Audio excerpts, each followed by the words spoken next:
New at 5, it was quite the scare in a West Sacramento neighborhood. A giant tree fell, crushing 2 cars. ABC 10's Devin Truby joins us live in the neighborhood now. What a shock, Devin. How did this happen?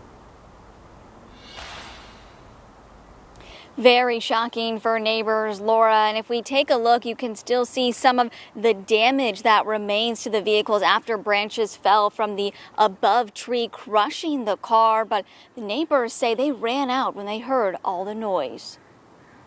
A quiet Thursday night on Fernwood Street in West Sacramento.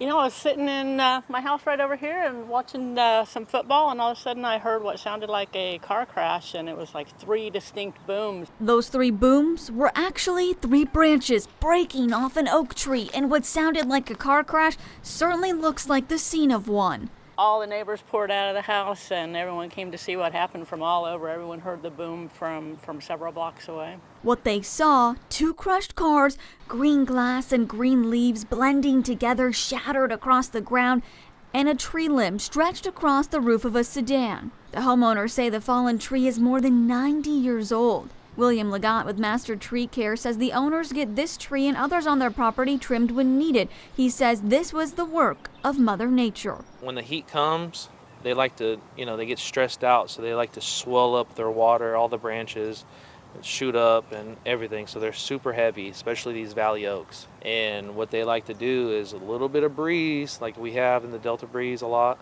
is they like to snap. Legatt says there has been an increase in calls for service. Very common here in the valley to get broken branches with the heat and stuff like that. And then during this past storm that we had, a lot of them fell also too. This winter's storms created not only a demand for service, but also put a lot of homeowners on high alert, asking to get their trees checked, afraid that something like this could happen to them. Master Tree Care says that you should get your tree checked, and that limbing can last you at least a couple of years. So if you're concerned, a company should come out and be willing to give you a free estimate on what kind of care your tree needs. And that's a company very impressive to get all of this cleaned up in less than 24 hours. Chris, Laura. Yeah, Devin, that video you got, just wow. Well, now is the time to take care of any problem trees in your neighborhood. We all saw what happened last winter, where hundreds of massive trees in our area came down, causing so much damage. Devin Truby, thank you.